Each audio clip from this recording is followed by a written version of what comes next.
โอ้แสดงความยินดีกับหลานนะจบม .6 เนี่ยประพูดหลายเลยเอาดอกไม้มาให้หลาน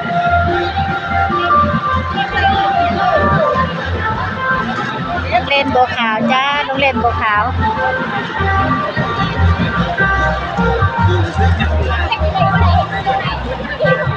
โอ้ยยินดีด้วยนะคะ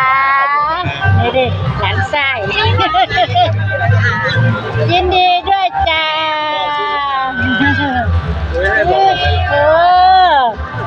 หลานไส้ยกม .6 ที่เลอะอันเด้หลานไส้ยก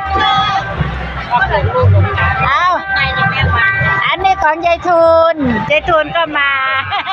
เอาถุงบอกสิคะเอาถุงไหม